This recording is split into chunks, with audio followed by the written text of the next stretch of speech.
Hi Vogue, I'm Geri Halliwell-Horner and this is my life in looks.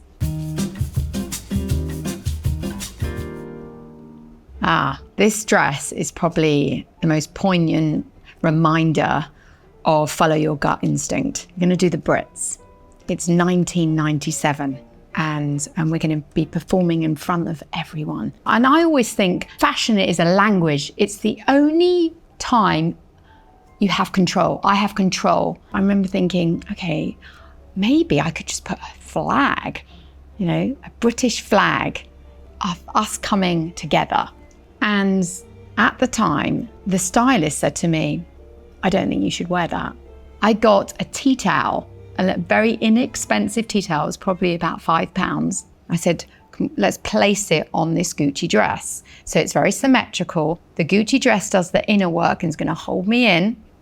But the tea towel, the British tea towel, is going to be on the top of it. Those boots that I'm wearing, I thought, I want to match. I got a can of car spray and sprayed them.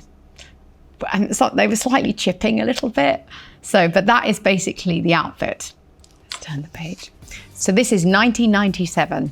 MTV and Music Awards. So I've already made that big splash with the Union Jack. I'm thinking, yeah, I've done that. And then we're on our way to America. And I call it the Elton John effect, Rocket Man, where you're really trying to outdo yourself. And America told me, you're allowed to think big.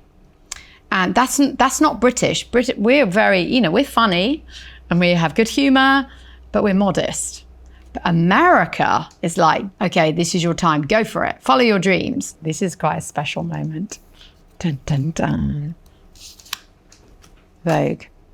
Imagine if I told, you as a little girl, you're gonna get to do the front cover of American Vogue. You'd be like, oh, no way. It was very flamboyant and very easy actually, and very relaxed. That dress, I believe, is a Gucci dress that I'm wearing, and I've still got it. And that's where I've learned to value good clothing, good fashion is timeless. The actual fashion sometimes shouldn't steal the thunder. It shouldn't be the leading lady. Don't let the clothes wear you. This cover was about unity. That's what's on this page. Okay, you ready?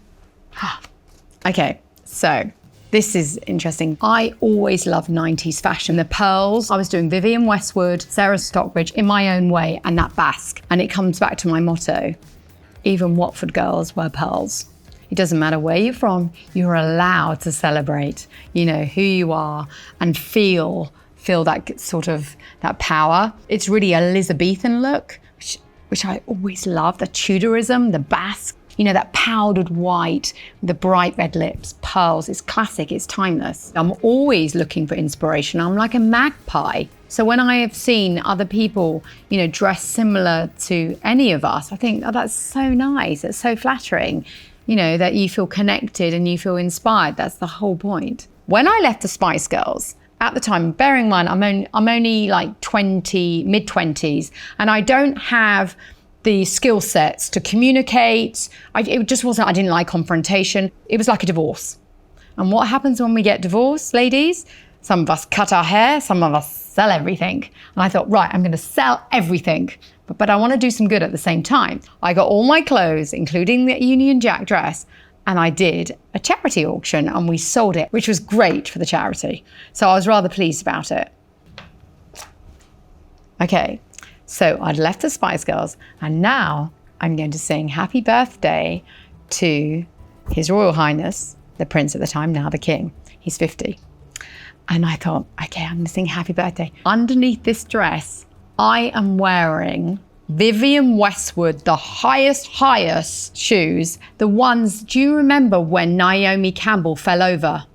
I am wearing those shoes really high to give me that lift for that big dress. Do you know what the funny thing is? I learned to walk in them. I learned to love them. Yeah, I was grateful to them. I suddenly was like, elevation. Let's go. This is 2000, January, and an award ceremony. And I think, oh, what am I going to wear? And I happened to be in Milan, right? And I was walking down the street and I saw Versace, and literally there was like this golden light over this mannequin with this dress on it, previously worn by Amber Valletta. She's a supermodel. So here comes Miss 5'2", right, with her big shoes on and some sellotape, okay, wearing this dress. And then J-Lo wore it after me, and she looked, I have to say, J-Lo, you nailed it. Rather nice. Okay, this is really important and lovely. George Michael. When I left the Spice Girls, it was like shedding a skin. And I went and lived with George Michael. I was like his, do you remember Will and Grace? It was like that. He bought me this Armani jacket because that was like really my coming out, being smarter, upping my game, growing up. And I was kind of like in between. And so he was really helping me sort of restyle. He bought me this dress that I'm wearing here. That is a Hervé Leger dress, and it was at an auction. I've still got that dress and I still wear that dress. And George was absolutely instrumental for me. He really sort of took me under his wing. I would play him my music and he'd give me very honest feedback. I'm so grateful to him. He was a very instrumental, key figure in my life at that time. This next picture is from the video of It's Raining Men. It was actually Robbie Williams who encouraged me to do it. He said, Geri, you're from Watford, do it. But then, so I always love coming up with the concepts for the video. And so it was really last minute. And then I thought of the movie Flashdance and Fame. Sometimes you need a bit of a nudge. So it was good. I did it. I'm pleased. The next one, I think I got more kudos than anything I've ever done. Sex and the City. I had to audition for the role, even though it was little, because I studied acting when I was younger. And it was called Phoebe Kittenworth, and it was a scene with Samantha. This is when Sex and the City was in its heyday. I got more compliments than anything I ever done. All my girlfriends were like, oh my God, I can't believe you're doing it. It was styled by Patricia Field, and she said, can you wear this? And I was like, what? It's a bikini top? I was like, oh my God. She just handed me the bikini and the little skirt, and I went, okay. I felt like it would be rude not to put it on or to say, I'm not sure if I want to wear a bikini top. But I have to say, it was an amazing experience. And Kim Cattrall, she's a legend. Amazing. So this is interesting. 2012 Olympics, London. I would say this was one of the most electrifying moments for the Spice Girls, and I can't remember how many billion watched this moment, and I could feel my nerves trembling. And so I wanted to celebrate the ginger, but I'd moved on a little bit. This was very structured, and then we put the Union Jack just at the back as a homage, basically to say hello to the ginger, to the past. Because we were on top of a cab, I was like, do you know what? And it was going so fast, I went, I'm wearing more flats, thank you very much. There's a slight heel, little cowboy boot going on. That was it. That was all I was willing to go. That was a wonderful moment, really good. I felt very proud. The world had come together for that moment. So this is Monaco Grand Prix 2023.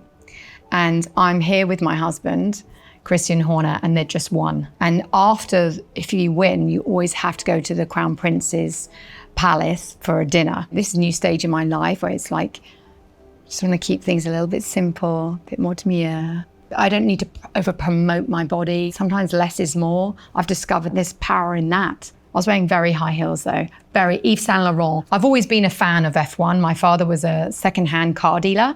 He took me to races and auctions when I was a little girl. The first time I ever got any form of, good salary, I bought an MGB Roadster, 1965. And I'd been going to F1 races, and I actually met my husband in Monaco on the grid. For the last few years, I've worn white a lot. At a time in my life where I just wanted simplicity, elegance, but I also wanted practicality. I think the best pleasure I get from clothes is when I can put something on now that I used to wear, or if someone I love is wearing it. One more thing.